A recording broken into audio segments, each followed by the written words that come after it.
ਕਹਿੰਦੇ ਵੀ ਕੱਲ ਸਵੇਰ ਤੋਂ ਨਾਰਦਰਨ ਕੈਲੀਫੋਰਨੀਆ ਦੇ ਵਿੱਚ ਬਹੁਤ ਭਾਰੀ ਮੀਂਹ ਆ ਰਿਹਾ ਹੈ ਸ਼ਨੀਚਰਵਾਰ ਨੂੰ। ਸੋ ਜਿੰਨੇ ਵੀ ਸਾਡੇ ਸਰੋਤੇ ਸੁਣ ਰਹੇ ਆ, ਧਿਆਨ ਰੱਖਿਓ। ਹੈਵੀਐਸਟ ਰੇਨ ਸ਼ਨੀਚਰਵਾਰ ਸਵੇਰੇ ਸ਼ੁਰੂ ਹੋ ਜਾਣੀ ਆ ਤੇ ਬਾਅਦ ਦੁਪਹਿਰ ਤੱਕ ਥੋੜੀ ਘਟ ਜਾਊਗੀ। ਤੇ ਕਈ ਏਰੀਆਜ਼ ਦੇ ਵਿੱਚ ਫਲੱਡਿੰਗ ਦੀ ਵਾਰਨਿੰਗ ਇਸ਼ੂ ਕੀਤੀ ਗਈ ਹੈਗੀ ਆ।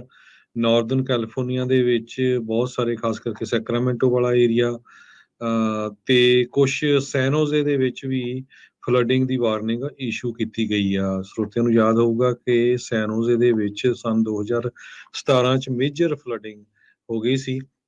ਐਂਡਰਸਨ ਜੋ ਡੈਮ ਹੈਗਾ ਓਵਰਫਲੋ ਕਰ ਗਿਆ ਸੀ, ਜਿਹਦੇ ਨਾਲ $100 ਮਿਲੀਅਨ ਦਾ ਨੁਕਸਾਨ ਹੋਇਆ ਸੀ ਤੇ 14,000 ਤੋਂ ਵੱਧ ਜੋ ਰੈਜ਼ੀਡੈਂਟਸ ਆ ਉਹਨਾਂ ਨੂੰ ਨੇਬਰਹੁੱਡ ਤੋਂ Cutie Creek, Nagley Park, Rock Spring area ਤੋਂ ਬਾਹਰ ਕੱਢਣਾ ਪਿਆ ਸੀ।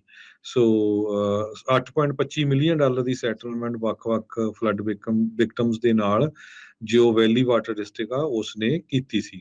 ਸਿਟੀ ਆਫ ਸੈਨੋਜ਼ੇ ਨੇ ਵੀ $7.5 ਲੱਖ ਦੇ ਕਰੀਬ ਸੈਪਰੇਟ ਇੱਕ ਸੈਟਲਮੈਂਟ ਦਿੱਤੀ ਸੀ। ਸੋ ਉਸ ਨੂੰ ਦੇਖਦੇ ਹੋਏ ਪਹਿਲਾਂ ਹੀ ਜਿਹੜਾ ਆ ਅਲਰਟ ਜਾਰੀ ਕਰ ਦਿੱਤਾ ਗਿਆ ਆ। ਬਹੁਤ ਸਾਰੇ ਸ਼ਹਿਰ ਜਿੱਦਾਂ ਮਡੇਰਾ ਜਾਂ ਹੋਰ ਸਦਰਨ ਕੈਲੀਫੋਰਨੀਆ 'ਚ ਵੀ ਉੱਥੇ ਜੋ ਪਾਣੀ ਨੂੰ ਜੇ ਕਿਤੇ ਇਨ ਕੇਸ ਵੱਧ ਜਾਂਦਾ ਹੈ, ਰੋਕਣ ਦੇ ਲਈ ਜੋ ਲੋਕਾਂ ਨੂੰ ਮਿੱਟੀ ਦੇ ਜੋ ਬੋਰੇ ਆ ਉਹ ਫ੍ਰੀ ਦਿੱਤੇ ਜਾ ਰਹੇ ਹੈਗੇ। ਜੀ।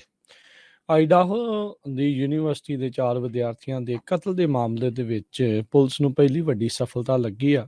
ਉਹਨਾਂ ਨੇ ਕਿਹਾ ਵੀ ਜਿਹੜਾ ਕਥਿਤ ਅਪਰਾਧੀ ਬ੍ਰਾਇਨ ਕ੍ਰਿਸਟੋਫਰ ਕੋਬਰਗਰ 28 ਸਾਲਾਂ ਦਾ, ਉਸ ਨੂੰ ਇਸ ਯੂਨੀਵਰਸਿਟੀ ਦੇ ਵਿਦਿਆਰਥੀਆਂ ਦੇ ਕਤਲ ਦੇ ਮਾਮਲੇ 'ਚ ਗ੍ਰਿਫਤਾਰ ਕਰ ਲਿਆ ਗਿਆ ਆ। ਕਹਿੰਦੇ ਵੀ ਕੱਲ ਸਵੇਰ ਤੋਂ ਨਾਰਦਰਨ ਕੈਲੀਫੋਰਨੀਆ ਦੇ ਵਿੱਚ ਬਹੁਤ ਭਾਰੀ ਮੀਂਹ ਆ ਰਿਹਾ ਹੈ ਸ਼ਨੀਚਰਵਾਰ ਨੂੰ।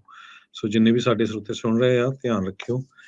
ਹੈਵੀਐਸਟ ਰੇਨ ਸ਼ਨੀਚਰਵਾਰ ਸਵੇਰੇ ਸ਼ੁਰੂ ਹੋ ਜਾਣੀ ਆ ਤੇ ਬਾਅਦ ਦੁਪਹਿਰ ਤੱਕ ਥੋੜੀ ਘਟ ਜਾਊਗੀ।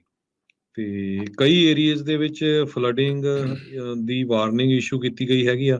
ਨਾਰਦਰਨ ਕੈਲੀਫੋਰਨੀਆ ਦੇ ਵਿੱਚ ਬਹੁਤ ਸਾਰੇ, ਖਾਸ ਕਰਕੇ ਸੈਕਰਾਮੈਂਟੋ ਵਾਲਾ ਏਰੀਆ ਤੇ ਕੁਛ ਸੈਨੋਜ਼ੇ ਦੇ ਵਿੱਚ ਵੀ ਫਲੱਡਿੰਗ ਦੀ ਵਾਰਨਿੰਗ ਇਸ਼ੂ ਕੀਤੀ ਗਈ ਆ। ਸਰੋਤਿਆਂ ਨੂੰ ਯਾਦ ਹੋਊਗਾ ਕਿ ਸੈਨੋਜ਼ੇ ਦੇ ਵਿੱਚ ਸੰਨ 2017 ਚ ਮੇਜਰ ਫਲੱਡਿੰਗ ਹੋ ਗਈ ਸੀ।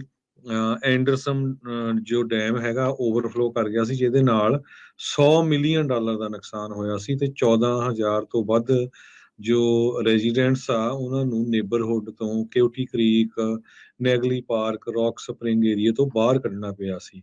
ਸੋ $8.25 ਮਿਲੀਅਨ ਦੀ ਸੈਟਲਮੈਂਟ ਵੱਖ-ਵੱਖ ਫਲੱਡ ਵਿਕਟਮਸ ਦੇ ਨਾਲ ਜੋ ਵੈਲੀ ਵਾਟਰ ਡਿਸਟ੍ਰਿਕਟ ਆ ਉਸਨੇ ਕੀਤੀ ਸੀ।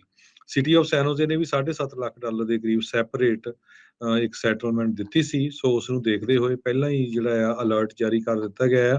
ਬਹੁਤ ਸਾਰੇ ਸ਼ਹਿਰ ਜਿੱਦਾਂ ਮਡੇਰਾ ਜਾਂ ਹੋਰ ਸਦਰਨ ਕੈਲੀਫੋਰਨੀਆ 'ਚ ਵੀ ਉੱਥੇ ਜੋ ਪਾਣੀ ਨੂੰ ਜੇ ਕਿਤੇ ਇਨ ਕੇਸ ਵੱਧ ਜਾਂਦਾ ਹੈ, ਰੋਕਣ ਦੇ ਲਈ ਜੋ ਲੋਕਾਂ ਨੂੰ ਮਿੱਟੀ ਦੇ ਜੋ ਬੋਰੇ ਆ ਉਹ ਫ੍ਰੀ ਦਿੱਤੇ ਜਾ ਰਹੇ ਹੈਗੇ। ਜੀ। ਆਈਡਾਹੋ ਦੀ ਯੂਨੀਵਰਸਿਟੀ ਦੇ 4 ਵਿਦਿਆਰਥੀਆਂ ਦੇ ਕਤਲ ਦੇ ਮਾਮਲੇ ਦੇ ਵਿੱਚ ਪੁਲਿਸ ਨੂੰ ਪਹਿਲੀ ਵੱਡੀ ਸਫਲਤਾ ਲੱਗੀ ਆ। ਉਹਨਾਂ ਨੇ ਕਿਹਾ ਵੀ ਜਿਹੜਾ ਕਥਿਤ ਅਪਰਾਧੀ ਬ੍ਰਾਇਨ ਕ੍ਰਿਸਟੋਫਰ ਕੋਬਰਗਰ 28 ਸਾਲਾਂ ਦਾ, ਉਸ ਨੂੰ ਇਸ ਯੂਨੀਵਰਸਿਟੀ ਦੇ ਵਿਦਿਆਰਥੀਆਂ ਦੇ ਕਤਲ ਦੇ ਮਾਮਲੇ 'ਚ ਗ੍ਰਿਫਤਾਰ ਕਰ ਲਿਆ ਗਿਆ ਆ।